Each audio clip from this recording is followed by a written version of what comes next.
Mes parents ont dit à tout le monde en ville que ma fille de 12 ans est une voleuse. Elle a perdu tous ses amis, et a été renvoyée de ses équipes scolaires.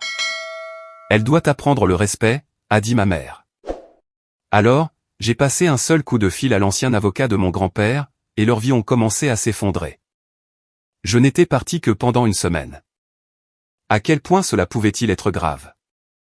C'est ce que je me disais, en garant ma voiture dans l'allée de mes parents, ce soir-là. Une semaine, 7 jours, une valise, un voyage d'affaires, et un couple de grands-parents qui suppliaient pour avoir un moment privilégié avec leur petite fille. J'aurais dû savoir que, lorsque ma mère parle de « créer des liens », elle veut en réalité dire « dresser ». Comme si ma fille était un chiot qui doit apprendre à ne plus uriner sur le tapis. La lumière du porche était allumée. Les rideaux étaient tirés. Tout semblait normal, de cette manière dont une maison paraît normale, juste avant d'entrer dans une pièce et de réaliser que vous êtes la seule personne à ne pas avoir reçu le mémo. Ma mère a ouvert la porte, avec ce sourire éclatant qu'elle réserve aux invités. Celui qui dit « Regardez, tout est parfait. Rien ne va mal. Et si quelque chose ne va pas, ce n'est certainement pas ma faute. » Sarah. A-t-elle chanté, comme si nous étions dans une publicité pour les valeurs familiales. Mon père est apparu derrière elle, portant son expression habituelle, neutre, patiente, légèrement ennuyée. L'expression d'un homme qui n'a pas eu une pensée originale depuis la fin des années 90, et qui en est fier. Et puis, ma fille est apparue. Elle n'a pas couru vers moi. Elle n'a pas bondi. Elle n'a pas commencé son compte-rendu habituel à 100 à l'heure, qu'elle me donne normalement après une absence plus longue qu'une file d'attente au supermarché. Elle se tenait juste là, silencieuse, les yeux baissés, serrant son sac de danse comme si c'était la seule chose qui l'empêchait de s'envoler. Mon estomac s'est noué. Et, ma chérie, ai-je dit, en forçant ma voix à rester légère. Tu m'as manqué. Elle m'a rendu mon étreinte, mais elle était raide, comme si elle embrassait un parent éloigné à un enterrement. Ma mère m'a tapoté le bras. Elle est juste fatiguée. C'était une grosse semaine. J'ai regardé le visage de ma fille. Ses yeux étaient éteints, d'une manière qui ne correspondait pas à de la fatigue. Sa bouche formait cette ligne serrée que les enfants ont, lorsqu'ils essaient très fort de ne pas pleurer, de ne pas parler, de ne rien faire qui puisse briser le barrage. Merci de l'avoir gardé, ai-je dit automatiquement. Parce que j'ai été élevé dans une famille où l'on dit merci avant même de savoir ce que l'on remercie. Oh, bien sûr, a dit ma mère. La famille prend soin de la famille. Puis elle a souri plus largement, comme si elle venait de dire quelque chose d'inspirant. Mon père a hoché la tête une fois. Roulez prudemment. Et c'était tout. Pas de détails, pas de nouvelles, pas de « et », juste pour que tu saches, il s'est passé quelque chose. Juste le faux sourire, le hochement de tête neutre, et ma fille, debout, comme si elle avait vieilli de 5 ans en l'espace de 7 jours. Je me suis dit d'attendre que nous soyons dans la voiture. Nous sommes montés. J'ai démarré le moteur. La lumière intérieure s'est éteinte. Le monde s'est réduit à la lueur du tableau de bord, et au ronronnement tranquille de la route. Ma fille fixait la fenêtre. J'ai pris une inspiration. Alors, comment ça s'est passé? Comment vas-tu? Bien, a-t-elle dit. Le mot est sorti plat. Pratiquer. Ce n'était pas bien. J'ai réessayé, avec désinvolture, comme on le fait quand on ne veut pas effrayer quelque chose de fragile. Tu as bien dormi? Oui. Tu t'es amusé avec mamie et papy? Oui. Oui, bref. Comme si elle répondait à un sondage auquel elle n'avait pas consenti. J'ai dégluti. Comment ça se passe, la danse? Tu as un spectacle dans quelques jours, non? Elle n'a pas répondu tout de suite. Je l'ai regardée. Ses mains étaient crispées sur la sangle de son sac. Puis elle a dit tout doucement. Je ne suis plus dans l'équipe. J'ai eu l'impression que quelqu'un donnait un grand coup de frein dans ma poitrine. Comment ça, tu n'es plus dans l'équipe? Ils m'ont renvoyé. Les mots étaient si factuels, comme si elle m'annonçait la météo. Ma poigne s'est serrée sur le volant. Pourquoi t'aurais-il renvoyé? Elle n'a pas répondu. Ma chérie, ai-je dit, plus doucement cette fois, parce que quelque chose se brisait en moi. Pourquoi? Silence. La route s'étirait devant nous, ordinaire et calme, comme si elle n'avait aucune idée de ce qui se passait à l'intérieur de ma voiture. J'ai réessayé. Parle-moi. C'est bon, tu peux me le dire. Elle a dégluti, fixant toujours la fenêtre. Je ne veux pas en parler. Cette phrase a pesé plus lourd que ils m'ont renvoyé, parce que ma fille parle de tout. Elle parle du bruit bizarre que fait le frigo. Elle parle des boucles d'oreilles d'une prof. Elle parle de la façon dont un gamin, en cours de maths, respire trop fort. Quand elle dit qu'elle ne veut pas parler, cela signifie qu'elle porte quelque chose de trop douloureux pour être touchée. Nous avons roulé en silence pendant un moment. Et dans ce silence, mon cerveau a fait ce qu'il fait toujours quand il est terrifié, il a essayé de réparer les choses avec de la normalité. Comme si, en trouvant le bon fil familier, je pouvais la ramener à elle-même. Alors, j'ai dit d'un ton léger, alors que je hurlais intérieurement. Tu as déjà un cadeau pour l'anniversaire de Sophie, samedi? La mâchoire de ma fille s'est serrée. Je n'y vais pas, a-t-elle dit. J'ai cligné des yeux. Comment ça, tu n'y vas pas? Tu parles de l'anniversaire de Sophie depuis des semaines. Je ne suis pas invité. Les mots étaient petits. Le sens était énorme. J'ai senti mon pouls dans ma gorge. Pourquoi n'es-tu pas invité? Elle n'a pas répondu. Elle fixait la vitre, les lampadaires défilant comme des yeux qui clignent lentement. J'ai gardé une voix calme, parce que c'est ce qu'on fait quand son enfant est en chute libre. On ne crie pas. On devient le sol. Mais à l'intérieur de ma tête, je paniquais. Qui est cette gamine? Où est mon enfant? Que s'est-il passé en une semaine? Nous sommes rentrés. J'ai préparé le dîner, parce que les mères sont des créatures ridicules, capables de faire sauter des légumes pendant que leur monde entier s'effondre. Ma fille s'est assise à la table. Elle a mangé quelques bouchées, comme si elle le faisait par obligation envers les lois de la gravité. Pas de discussion, pas de plainte, pas de demande de dessert. Après quelques minutes, j'ai posé ma fourchette et j'ai dit. D'accord, qu'est-ce qui s'est passé? Elle a fixé son assiette. Ses épaules se sont soulevées et sont retombées une fois, comme si elle essayait de tout garder verrouillé à l'intérieur. Puis son visage s'est décomposé. Les larmes sont venues vite, comme elles le font quand un enfant les retient depuis trop longtemps. Grand-mère a dit que j'étais une voleuse, a-t-elle étouffé. Ma peau est devenue glacée. Quoi? Elle a essuyé son visage avec le revers de sa main, furieuse contre elle-même de pleurer. Elle a dit aux gens que je suis une voleuse. Mon esprit a essayé de rejeter la phrase, comme s'il s'agissait d'une langue étrangère. Pourquoi grand-mère dirait-elle ça? Ma fille a pris une inspiration tremblante. À cause de Belle. Bien sûr. Belle, la fille de ma sœur Vanessa, la princesse couronnée de la famille. Ma fille continuait de parler, maintenant que le barrage avait cédé, l'eau devait bien aller quelque part. Belle ne trouvait pas ses chaussures, a-t-elle dit, la voix tremblante. Ses chaussures de danse, celles dont elle avait besoin, et elle était censée monter sur scène et elle ne pouvait pas. Elle a commencé à paniquer. Et puis, elle a dit, c'est elle qui les a prises. Les mains de ma fille se sont serrées en poing sur la table. Je ne l'ai pas fait. Je te jure que je n'y ai pas touché. Je ne me suis même pas approché de ses affaires. Je me suis penché en avant. D'accord. D'accord. Et ensuite? Elle a dégluti difficilement. Nous sommes rentrés, et plus tard, mamie et papy sont venus dans ma chambre. Je l'ai imaginé instantanément. Mes parents surplombant mon enfant, dans une chambre qui n'était pas la sienne. Dans une maison où les adultes avaient toujours raison, et les enfants étaient toujours coupables par défaut. Ils ont dit que je les avais volés, a chuchoté ma fille. Ils ont dit que je l'avais fait pour saboter sa performance, parce que je voulais l'éclipser. Sa voix s'est brisée sur le mot « éclipser ». Je ne l'ai pas fait, a-t-elle répété. Je n'ai rien fait. Mon cœur battait la chamade. Qu'est-ce que tu as dit? J'ai dit que je ne l'avais pas fait. J'ai dit que je ne savais pas où elles étaient.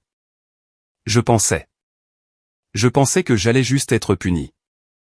Elle a eu un petit rire brisé, sans humour. Ils ont dit que j'étais puni, et puis ils sont allés à l'école. Ma bouche est devenue sèche. Ils sont allés à ton école? Elle a hoché la tête, des larmes coulant sur ses joues. Ils ont raconté aux gens. Ils ont dit au coach. Ils ont dit au maire. Je pouvais à peine respirer. Qu'est-ce qu'ils leur ont dit? Que as-tu volé les chaussures de Belle? Elle a dit que je suis une voleuse. J'ai fixé le mur de ma propre cuisine, comme s'ils pouvaient m'expliquer comment mes parents étaient devenus des gens capables de faire ça à un enfant. Et les chaussures? Ai-je demandé, la voix serrée. Les ont-ils jamais retrouvées? Ma fille a essuyé son visage, en secouant la tête. Ils ont dit qu'ils avaient trouvé les chaussures plus tard, à la maison, dans le couloir près de la porte d'entrée. Ils me les ont même montrées, mais je ne les ai pas vus les trouver. Ils les ont juste tenues en l'air, et ont dit que ça signifiait que c'était forcément moi qui les avais mises là. Elle a levé les yeux vers moi, les yeux écarquillés. Maman, je n'ai jamais pris les chaussures de Belle. Je n'y ai jamais touché. Je ne sais pas comment elles se sont retrouvées à la maison, mais ce n'était pas moi. Je la croyais. Je n'avais pas besoin d'y réfléchir. Je la croyais comme on croit à l'existence de la gravité. Et puis, elle a dégluti, et a fixé le bord de la table. Ils m'ont viré de l'équipe. Ses doigts trituraient la couture de sa manche, tirant et relâchant le fil, comme si elle ne savait pas quoi faire d'autre de ses mains. Et tout le monde a commencé à agir comme si. Elle a cherché le mot, puis a baissé les yeux. Comme si je n'étais pas digne de confiance. Quelques secondes sont passées, puis, plus bas. Sophie ne veut plus me parler. J'ai arrêté ce que je faisais sans le vouloir. Le torchon à vaisselle pendait, à moitié plié dans mes mains. Sophie n'était pas juste un nom. Sophie, c'était l'anniversaire de samedi. Sophie, c'était la gamine qui était venue dans notre cuisine 100 fois, laissant des chouchous sur le comptoir et riant comme si elle était chez elle. Sophie, ai-je dit. Ma fille a hoché la tête une fois. Elle gardait les yeux baissés. Elle a dit. Si tu le fais à Belle, tu le ferais à n'importe qui. Elle a dit cela comme si elle répétait une réplique qu'on l'avait forcée à apprendre par cœur. Pas de larmes, juste les mots posés soigneusement sur la table entre nous. J'ai posé le torchon. Pas vite, sans drame, juste à plat. D'accord, ai-je dit d'une voix stable. Merci de me l'avoir dit. Puis, j'ai pris mon téléphone, et j'ai appelé mes parents. Ma mère a décroché à la deuxième sonnerie, enjouée. Salut, Sarah. Je ne me suis pas embarrassé de salutations. Qu'est-ce que vous avez fait? Il y a eu une pause. Puis ma mère a soupiré, comme si je faisais preuve de mélodrame. De quoi parles-tu? Vous avez dit aux gens que ma fille a volé? La voix de ma mère s'est durcie. Elle a volé les chaussures de Belle. Mes mains tremblaient. Comment le savez-vous? Elle ne les trouvait pas, a dit ma mère, comme si c'était une preuve. Et puis nous les avons trouvées à la maison, dans le couloir. J'ai cligné des yeux. Dans le couloir? Oui, a dit ma mère. Juste là. Ça ne prouve rien, ai-je dit, en essayant de garder ma voix stable. Peut-être que Belle les a laissés là. Peut-être qu'elle les a oubliés. Ma mère a émis un petit bruit de mépris. Belle ne ferait pas ça. Donc, vous ne savez pas réellement, ai-je dit, ma voix montant malgré moi. Vous ne savez pas réellement si ma fille a volé quoi que ce soit. La voix de mon père est arrivée sur la ligne, basse et irritée.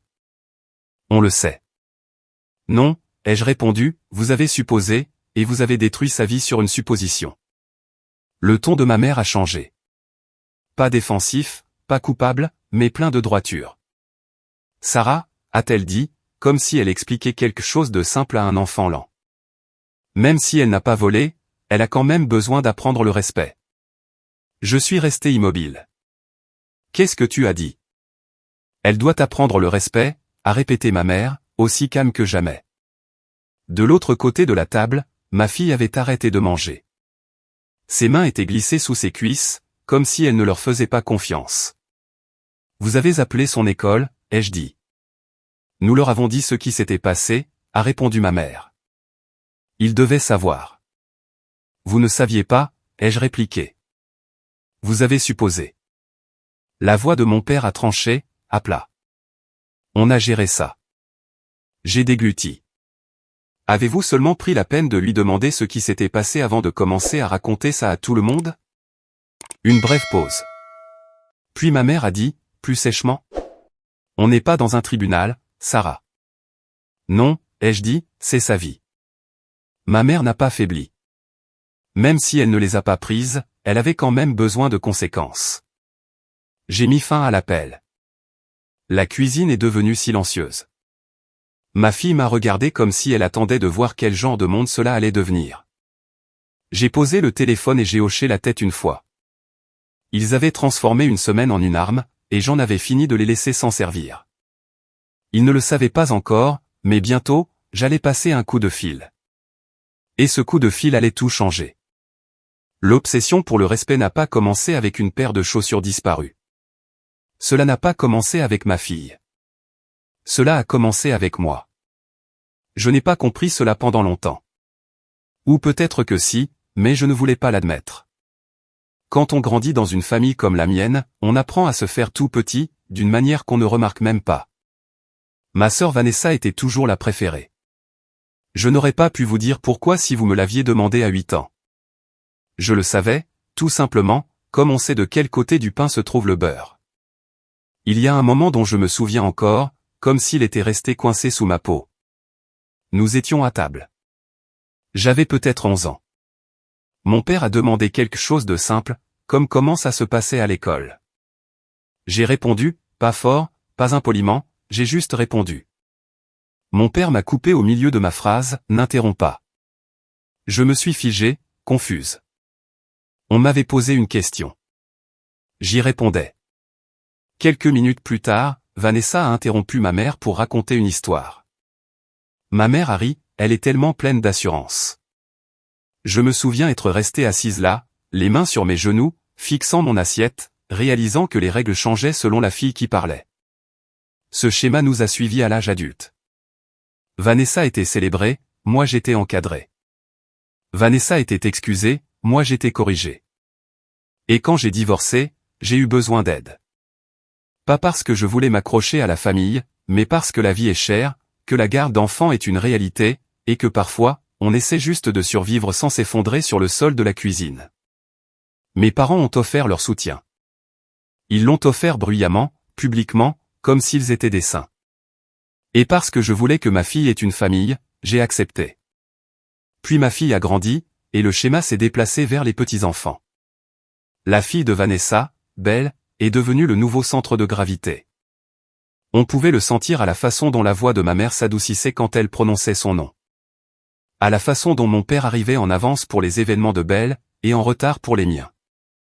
Et on a pu le voir à la façon dont mes parents ont réagi la première fois que ma fille a éclipsé Belle. Cela s'est produit lors de la remise des résultats au studio de danse. Les filles étaient alignées. Le coach a lu les classements. Ma fille a obtenu une meilleure place que Belle. Pas parce que quelqu'un la lui avait donnée, mais parce qu'elle l'avait mérité, parce qu'elle avait travaillé, parce qu'elle s'était entraînée jusqu'à ce que ses jambes tremblent. J'ai espéré, pendant un bref instant naïf, que mes parents pourraient être fiers. Au lieu de cela, ma mère s'est penchée et a chuchoté, n'en rajoute pas. Belle est sensible. Vanessa a hoché la tête comme si c'était tout à fait raisonnable, dis-lui simplement d'être humble. Personne n'a dit à Belle d'être gracieuse, seulement à ma fille de se faire petite. Et puis, il y avait mon grand-père, le père de ma mère, le seul adulte de ma famille qui me donnait l'impression que nous avions le droit d'exister tel que nous étions. Quand ma fille s'entraînait dans le salon, il s'asseyait et regardait toute la routine comme si c'était important. Il lui posait des questions sur ce qu'elle apprenait. Il louait l'effort, pas l'attention. Il la traitait comme une personne. Il est mort il y a 3 ans, quand ma fille avait 9 ans. Après les funérailles, j'ai demandé à mes parents si je devais signer quelque chose. Ma mère a agité la main comme si les papiers étaient un moustique agaçant, non, on gère ça. Ne t'inquiète pas pour la paperasse, a ajouté mon père. C'est réglé. Et parce que j'étais en deuil, épuisé, et entraîné à ne pas les contester, j'ai accepté. Je ne savais pas alors ce que je sais maintenant. Je ne savais pas que, quand mes parents disent « gérer », cela veut dire « contrôler ». Je ne savais pas que la semaine où j'ai laissé ma fille à leur garde serait la semaine où ils décideraient de lui enseigner le respect. Je n'ai pas dormi cette nuit-là. Pas vraiment. Je suis resté allongé, écoutant la respiration de ma fille au bout du couloir, pensant à la vitesse à laquelle le monde d'un enfant peut être détruit par des adultes aux sourires aimables et aux bonnes relations sociales. Le lendemain matin, j'ai fait ce que font les mères quand la panique se transforme en détermination. J'ai agi. J'ai appelé le coach. J'ai appelé l'école. J'ai appelé la mère de Sophie. Chaque appel donnait l'impression de heurter un mur couvert de mots polis. « Oh, nous sommes vraiment désolés. Nous comprenons que vous soyez contrariés. Nous devons penser à la sécurité des autres enfants. Vos parents semblaient très sûrs d'eux. » C'était incroyable, en fait, de voir à quel point, être très sûr de soi, est apparemment un substitut à la preuve. Ma fille était assise sur le canapé, sa capuche relevée, fixant le vide. Elle tressaillait chaque fois que mon téléphone sonnait. C'est là que j'ai réalisé qu'expliquer calmement n'allait pas régler le problème. J'avais besoin de quelqu'un qui incarne l'autorité, quelqu'un d'officiel, quelqu'un qui se fichait de savoir à quel point ma mère pouvait être charmante en public. Alors, j'ai appelé l'ancien avocat de mon grand-père. Quand il était vivant, il ne tarissait pas d'éloges sur elle. Il disait qu'elle pouvait résoudre n'importe quel problème. J'ai donc pris rendez-vous. C'était une femme d'une 50aine d'années, avec des yeux vifs et une voix calme. Le genre de calme qui ne vient pas de la paix, mais de l'expérience. J'ai emmené ma fille avec moi, non pas pour la traumatiser avec du jargon juridique, mais pour lui montrer qu'elle n'est pas impuissante, et que les gens ne peuvent pas la traiter ainsi sans conséquence. Les adultes n'ont pas le droit de la détruire en appelant cela de la discipline. Ma fille s'est assise à côté de moi, les mains jointes sur ses genoux, essayant d'avoir l'air courageuse. Elle avait cette posture tendue et prudente des enfants qui ont peur de prendre trop de place. L'avocate a écouté mon histoire sans m'interrompre. Quand j'ai eu fini, elle a hoché la tête une fois. Accuser un enfant de vol sans preuve, et diffuser cela par les canaux scolaires, c'est grave. J'ai expiré. Alors, on peut faire quelque chose? Oui, a-t-elle dit. Nous le pouvons. Nous pouvons envoyer des lettres. Nous pouvons exiger les fondements écrits des décisions de l'école, y compris pourquoi l'équipe de danse l'a renvoyé, et nous pouvons avertir vos parents que des déclarations mensongères continues ont des conséquences. Ma fille a levé les yeux à ce mot, conséquences. L'avocate s'est tournée vers moi. Vos parents gèrent-ils quelque chose d'officiel pour votre fille? J'ai froncé les sourcils. Non. Les yeux de l'avocate se sont légèrement plissés, comme si elle venait d'entendre quelque chose qui ne collait pas. Alors qui gère le fonds fiduciaire? J'ai cligné des yeux. Quel fonds fiduciaire? Elle m'a regardé pendant un long moment. Le fonds fiduciaire que votre grand-père a mis en place pour elle. Ma peau est devenue glacée, de cette façon spécifique dont elle devient quand le monde bascule. Il n'y a pas de fonds fiduciaire, ai-je dit, parce que je le croyais vraiment. L'expression de l'avocate n'a pas changé, mais quelque chose s'est aiguisé derrière son regard. Je suis surprise que vous ne soyez pas au courant. Je ne le suis pas, ai-je insisté.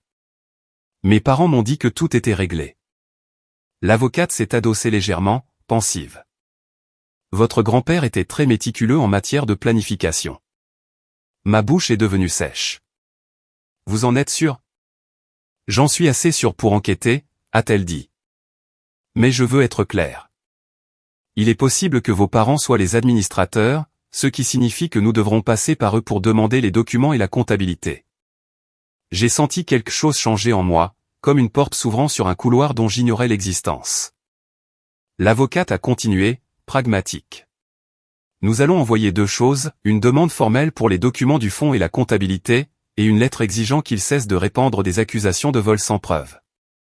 Ma fille la regardait avec des yeux écarquillés, comme si elle ne pouvait pas croire que des adultes pouvaient parler à d'autres adultes de cette façon. Après le rendez-vous, j'ai fait ce que j'avais promis à ma fille, j'ai été là pour elle. Je suis allé à l'école. Je me suis assise en face de gens qui souriaient poliment et essayaient de me dire que des préoccupations avaient été soulevées. J'ai gardé une voix stable, vous n'avez pas de preuves. Vous ne pouvez pas punir un enfant sur la base de commérage. Je les ai regardés tressaillir quand j'ai utilisé des mots comme « avocat » et « responsabilité civile ». Et quand ma fille est rentrée d'une courte tentative de retour à l'école, l'air d'avoir été écorchée vive, je l'ai emmenée manger une glace. Pas parce qu'une glace répare une diffamation, mais parce que parfois, on a besoin de rappeler à un enfant qu'il y a encore de la douceur dans le monde. Dans la voiture, elle a dit doucement. Est-ce que tu penses que les gens me croiront un jour? Je l'ai regardé dans le rétroviseur. Ils le feront, ai-je dit. Parce qu'on va les y obliger. 2 jours plus tard, mon avocate a envoyé les lettres, et c'est là que mes parents ont appelé. La voix de ma mère était tranchante avant même de dire bonjour. C'est donc ainsi que tu traites la famille. Tu envoies un avocat. J'ai gardé ma voix calme, parce que ce calme est une arme. Réponds à la lettre. Mon père a pris la ligne. Si tu voulais des documents, tu n'avais qu'à demander. Ils ne sont pas pour toi, a lâché ma mère. Tu n'as rien hérité. Ces documents sont pour nous. J'ai dit. Vous avez dit à tout le monde que mon enfant était une voleuse. Vous ne m'avez pas accordé la courtoisie d'une conversation privée, vous n'avez pas le droit d'en exiger une maintenant. Le ton de ma mère est devenu mielleux, comme elle le fait quand elle essaie de me faire passer pour quelqu'un de déraisonnable. On est occupé. On a des vies. On n'a pas le temps pour ton mélodrame. Ma fille a 12 ans, ai-je dit, et ma voix a fini par se briser. Et vous avez détruit sa vie en une semaine. Elle doit apprendre le respect, a répété ma mère, comme une prière. J'ai dégluti. Réponds à mon avocate. Si tu fais ça, tu n'es plus de la famille, a sifflé ma mère. J'ai marqué une pause. Puis j'ai dit doucement. Vous avez cessé d'être ma famille le jour où vous avez décidé que ma fille méritait d'être traitée de voleuse. J'ai raccroché, et je le pensais vraiment. Ils n'ont pas répondu tout de suite. Bien sûr que non. Les gens comme mes parents n'aiment pas les traces écrites. Les traces écrites se fichent de savoir si vous êtes charmante à l'église. Au lieu de cela, la ville a fait ce que les petites villes font, elle a parlé, puis elle a publié sur Internet. Ma fille est entrée dans la cuisine un matin, tenant son téléphone comme s'il lui brûlait la main. Ses yeux étaient rouges, mais son visage était figé, comme il devient juste avant les larmes. Maman, a-t-elle dit d'une voix petite. Regarde. Elle m'a tendu le téléphone. Il y avait un post d'une personne que je reconnaissais vaguement, quelqu'un qui m'avait probablement souri au supermarché le mois dernier. Le post était long, dramatique, plein d'indignation morale. Il parlait de ma fille comme d'une voleuse, de moi comme d'une mère qui refuse de sévir, et de la façon dont j'utilisais des avocats pour menacer des gens honnêtes. Les commentaires s'empilaient comme des briques, elle a volé et maintenant sa mère poursuit tout le monde. Les enfants comme ça ont besoin de conséquences. Sarah l'a toujours gâtée. Si elle a volé, punissez-la. Imaginez défendre le vol.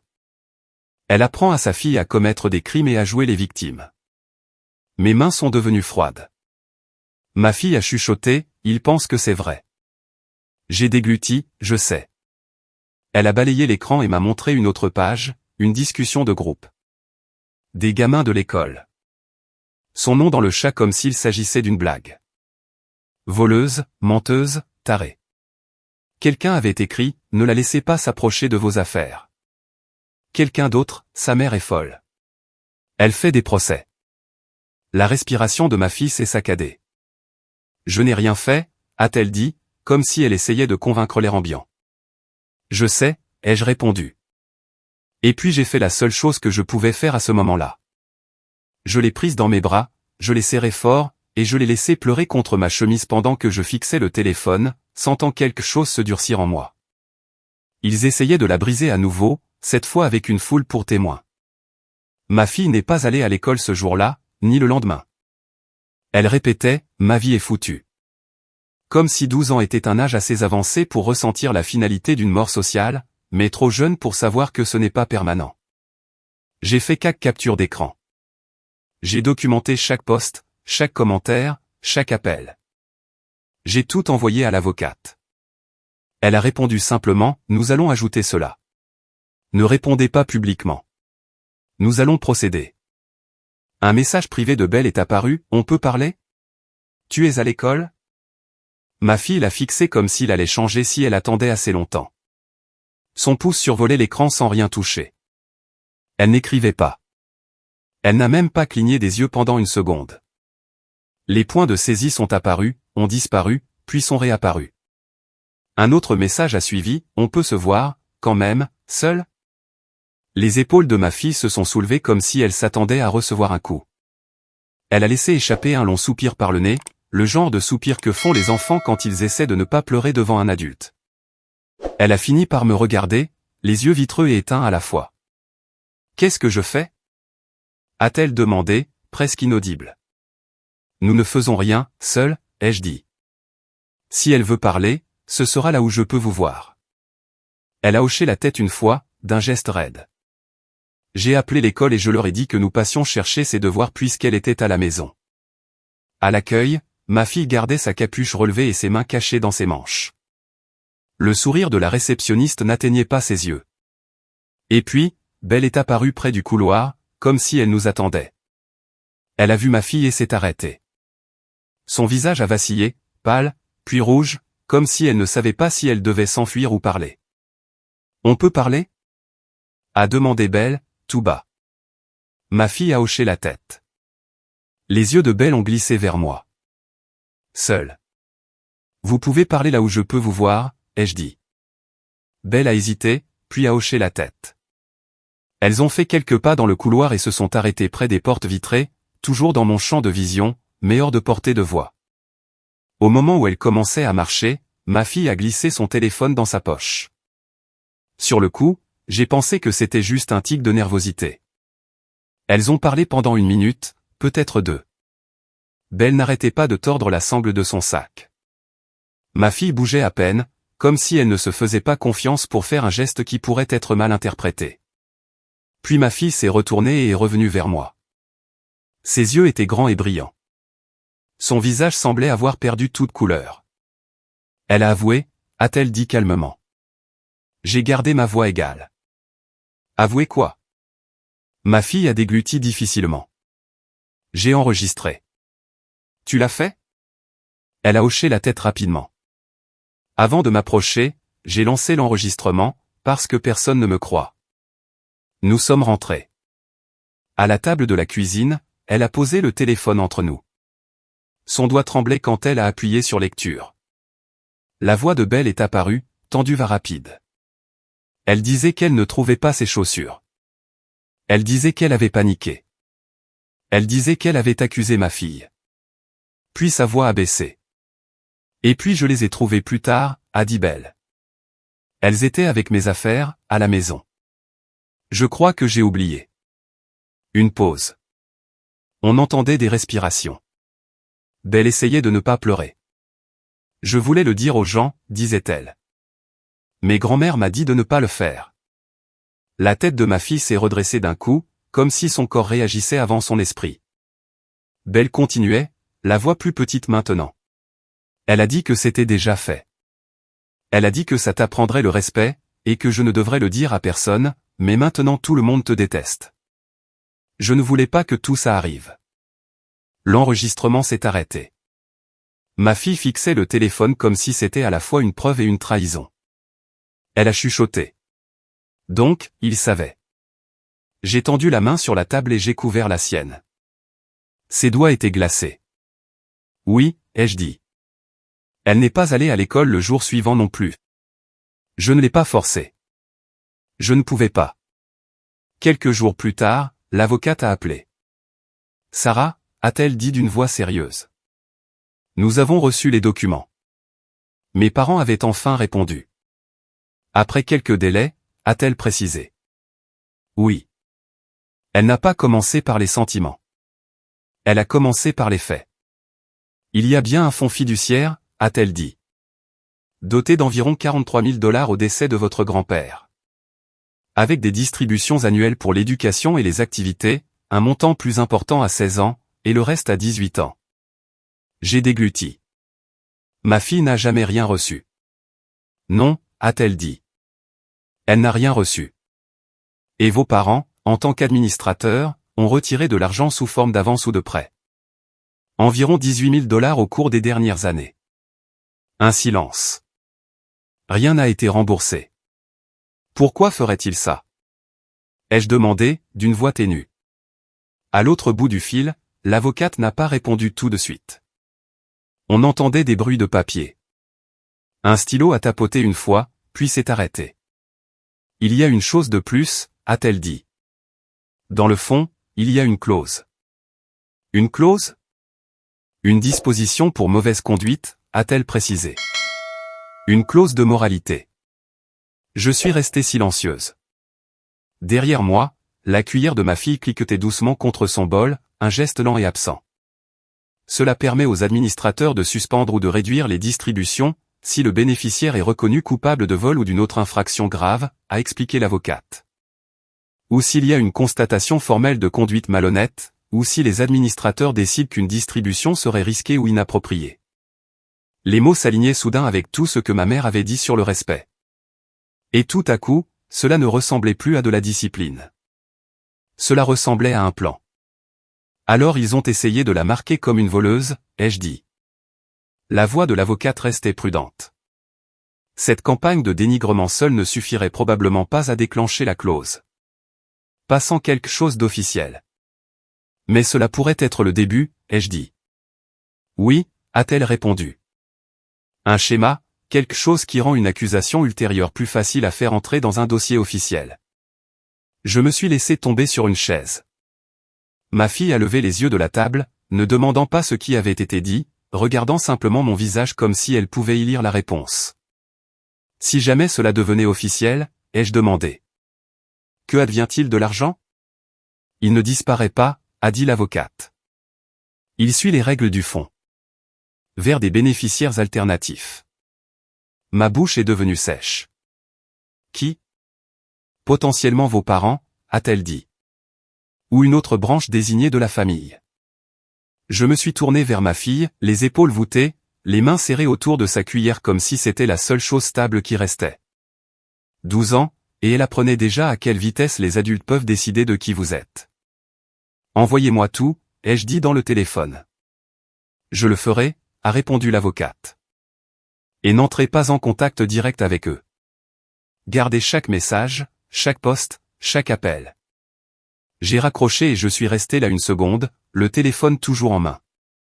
Mes parents n'avaient pas seulement puni un enfant. Ils avaient tendu un piège, et ils ne le savaient pas encore, mais c'était eux qui en étaient les plus proches. Au moment où tout s'est su, l'histoire avait déjà changé. Le directeur adjoint n'a pas interrompu l'enregistrement quand je l'ai lancé. Il n'a pas hoché la tête. Il n'a pas froncé les sourcils. Il est resté parfaitement immobile, les mains jointes sur le bureau, les yeux fixés quelque part juste derrière mon téléphone. Quand cela s'est terminé, il ne m'a pas regardé tout de suite. Il a pris un bloc-notes, a arraché la feuille du dessus, et l'a glissée dans un dossier sans la lire. Puis il a dit. Nous aurons besoin d'une copie de cela. Pas, pouvons-nous? Pas, si cela ne vous dérange pas. C'est ainsi que l'autorité fonctionne réellement, silencieuse, soudaine, et allergique à l'embarras. En quelques jours, le dossier de ma fille a été corrigé. Pas annoncé, pas l'objet d'excuses, mais corrigé. Le bureau des activités scolaires a suivi. Le coach l'a rappelé dans l'équipe avec ce genre de voix que les gens utilisent quand ils essaient très fort de ne pas admettre qu'ils ont eu tort. Une fois que les adultes ont cessé de traiter les rumeurs comme des preuves, les enfants ont suivi. Les discussions de groupe sont devenues silencieuses. Les posts ont cessé d'attirer l'attention. Quelques amis ont réapparu, maladroits, mais sincères. Tout le monde n'est pas revenu, et c'était très bien ainsi. Ma fille a cessé de marcher comme si elle s'attendait à être bousculée. Belle a changé d'école avant la fin du semestre. Pas d'explication, pas d'au revoir, juste une absence. Les petites villes adorent tourner la page, tant que cela ne demande pas de rendre des comptes. Puis est venue la partie que mes parents pensaient ne jamais voir exposée au grand jour. Le fonds n'était pas petit. Il avait été doté d'environ 43 000 $ au décès de mon grand-père. Il n'était pas censé rester intouché jusqu'à l'âge adulte. Il prévoyait des distributions annuelles de 2 500 $ pour les activités approuvées et l'éducation, un montant plus important à 16 ans, et le reste à 18 ans. Ma fille n'avait rien reçu. Pendant ce temps, mes parents administrateurs par le titre, mais pas par le comportement s'étaient servis. Environ 18 000 $ étiquetés comme « avance » ou « prêt », sans plan de remboursement et sans aucune divulgation. De l'argent retiré discrètement au fil des ans, tout en disant à tout le monde de faire preuve de retenue. Quand la comptabilité a tracé les fonds, c'est devenu encore plus laid. Une partie est allée à mes parents. Une autre à Vanessa Vabel. L'avenir d'un petit enfant utilisé pour financer le présent d'un autre. Ils ont été condamnés à rembourser. Ils n'avaient pas l'argent. Ils ont demandé à Vanessa. Vanessa a refusé. Alors, ils ont vendu la maison. La même maison où ma mère avait fait la leçon à une enfant de 12 ans sur le respect. Le même salon où mon père avait hoché la tête alors que les mensonges se transformaient en faits. Ils ont emménagé dans une location qu'ils auraient autrefois qualifiée de « temporaire ». L'argent est retourné dans le fond. L'équilibre a été restauré. L'administration a été changée. C'est moi qui suis devenue celle qui signe les documents. Ma fille ne peut pas encore y toucher. Elle n'en a pas besoin. Ce dont elle avait besoin, c'était de protection, pas de pouvoir d'achat. Les retombées sociales ont été plus discrètes que les accusations, mais bien plus permanentes. Les invitations ont cessé. Les appels sont restés sans réponse. Les gens qui s'étaient sentis très à l'aise pour condamner un enfant sont devenus soudainement très occupés. J'ai coupé les ponts, sans annonce, sans confrontation finale, juste un silence là où l'arrogance habitait autrefois. Ma fille a encore des jours où elle se souvient. Des jours où certains couloirs semblent plus longs qu'ils ne devraient l'être. Mais elle sait maintenant que la vérité n'a pas besoin de hurler, juste de preuves. Et les gens qui voulaient qu'elle apprenne le respect lui ont appris autre chose, à la place, que la responsabilité finit toujours par arriver. Et qu'elle ne frappe jamais poliment. Alors dites-moi, suis-je allé trop loin ou pas assez loin? Dites-le moi dans les commentaires. Et si vous voulez plus d'histoires comme celle-ci, abonnez-vous.